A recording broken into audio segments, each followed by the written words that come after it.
जी, Pakistan stock exchange में गुज़श्ता कई रोज़ की रिकवरी के बाद और मार्केट में तेज़ी के बाद आज फिर कारोबारी हफ्ते के पहले रोज़ जो है वो मंदी देखी जा रही है। अमन मुआहदे के हवाले से ईरान ने जो अपने रकम जो तजावज़ात दी थी उसे अमेरिका ने मुस्तरद किया और इस तरह के बयानात के बाद एक बार फिर जो है वो एक मंदी की सूरत-ए-हाल और एक गिरावट की सूरत-ए-हाल देखी जा रही है। इससे बात करते हैं, हमारे साथ मौजूद है शहरियार भट्ट जो कि स्टॉक एक्सपर्ट भी हैं और इस सारी सूरत-ए-हाल पर काफ़ी गहरी निगाह रखे हुए हैं। शेयर ये बताइए कि इस सूरत-ए-हाल के बाद अब मार्केट को आप किस तरह देखते हैं? शदीद गिरावट भी है, मुख्तलिफ सेक्टर्स में जो तेज़ी देख रहे थे, वो सिलसिला भी कुछ रुकता हुआ नज़र आ रहा है।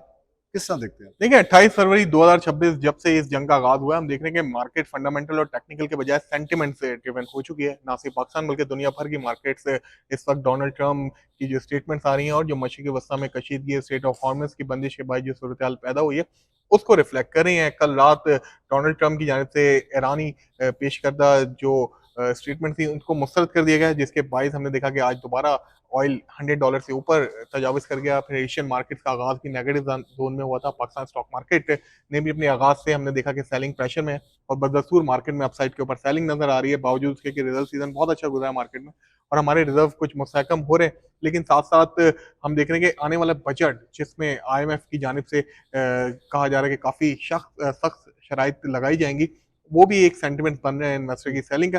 लेकिन ओवरऑल हम देखते हैं तो मार्केट में अपॉर्चुनिटीज़ भी हैं और जो कुछ स्टॉक्स ऐसे हैं जो ब्लू चिप्स आइटम्स हैं जिनके रिजल्ट बहुत अच्छे हैं, सरमायाकार वो स्टॉक्स में भी दिलचस्पी रख रहे हैं, जहाँ भी डिप्स आती हैं उनमें अपनी पोजीशंस दोबारा से ले रहे हैं। अच्छा, हम oil and gas, commercial bank और सीमेंट वगैरह में काफ़ी तेज़ी देख रहे थे कि स्टॉक जो ब्रोकर्स थे, जो स्टेक होल्डर्स भी थे, वो काफ़ी मुतहरिक नज़र आ रहे थे। लेकिन ये तो गुज़श्ता हफ़्ते सूरत-ए-हाल हमने देखी, काफ़ी तेज़ी थी। लेकिन आज सिर्फ़ एक बयान की वजह से ये गिरावट देखी जा रही है, इसके और भी कुछ वजूहात आप देख रहे हैं? नहीं, ओवरऑल तो देखें आप पाकिस्तान में फ्यूल प्राइसेस बढ़ने की वजह से किस कदर माशी मुश्किलात में इज़ाफ़ा हो गया है, ना सिर्फ एक कॉमन मैन के बल्कि इंडस्ट्री जो ऑलरेडी सफ़र कर रही थी, एनर्जी प्राइसेस पाकिस्तान में खत्ते में ऑलरेडी सबसे ज़्यादा है, बहुत ज़्यादा प्रॉब्लम्स हो जाएँगी, इन्फ्लेशन दोबारा से बढ़ना शुरू हो गई है और हम उसके साथ-साथ इंटरेस्ट रेट बढ़ गया, खदशात ये हैं कि आने वाले दिनों में फर्दर इंटरेस्ट रेट ना इंक्रीज़ करना पड़े और जो ऑयल प्राइसेस बढ़ते रहेंगे, पाकिस्तान पे ऑयल इम्पोर्ट का दबाव बेइंतहाशा बढ़ता रहेगा। जब पाकिस्तान पे ऑयल इम्पोर्ट का दबाव बढ़ेगा तो फिर आप देखेंगे पाकिस्तानी रुपया भी गैर मुस्तहकम होना शुरू हो जाएगा। ये खदशात हैं जिसके बाइस सरमायाकार काफ़ी ज़्यादा बेचैनी उनमें देखी जा रही है और मार्केट जहाँ ऊपर जाती है, जहाँ उन्हें एक्सिट करने का टाइम मिलता है, वहाँ पे वो सेलिंग भी कर रहे हैं। अच्छा, ये बताएँ कि इस सूरत-ए-हाल के बाद कौन-कौन से ऐसे सेक्टर्स हैं जिसमें आप शदीद गिरावट देख रहे हैं या जिसकी रिकवरी के चांसेज़ कुछ कम नज़र आ रहे हैं?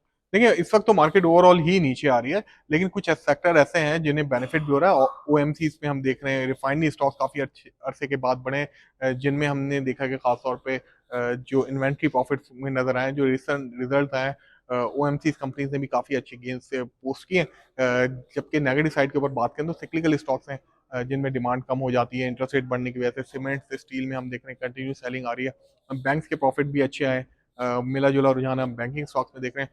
ऑटो सेक्टर में भी कुछ परेशानी हो सकती है आने वाले दिनों में, जो अगर इंटरेस्ट रेट बढ़ेगा, कार फाइनेंसिंग कंट्री में कम हो सकती है।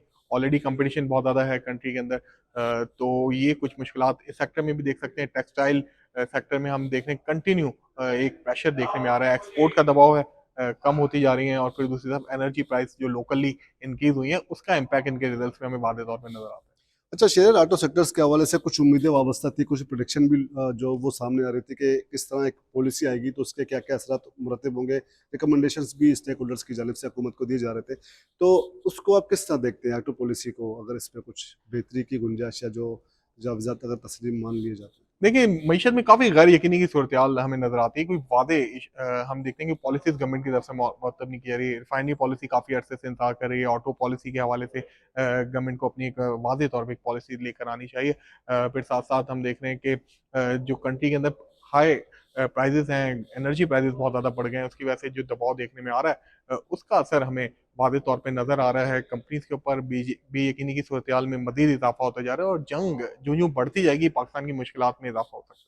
बहुत-बहुत शुक्रिया शहरयार के वक्ती तौर पर जो है वो गिरावट की सूरत तो देखी जा रही है, लेकिन हुकूमत की जानिब से अगर ऑटो पॉलिसी समेत मुख्तलिफ पॉलिसीज़ अगर एक मुस्बत तरीके से रिकमेंडेशंस के साथ स्टेक होल्डर्स को साथ मिलाया जाए तो यकीनन एक बेहतरीन पॉलिसी मुख्तलिफ शोबों में जो है वो सामने आ सकते हैं और इसके असरात यकीनन कौमी मईशत में भी पड़ सकते हैं। और कहा जा रहा है कि मुस्तकबिल करीब में अगर सूरत खत्े में जारी कशीदगी की सूरत कुछ बेहतर होती है तो इसके असरात जो है वो यकीनन कौमी मईशत और स्टॉक मार्केट में जो है वो देखे जा सकेंगे।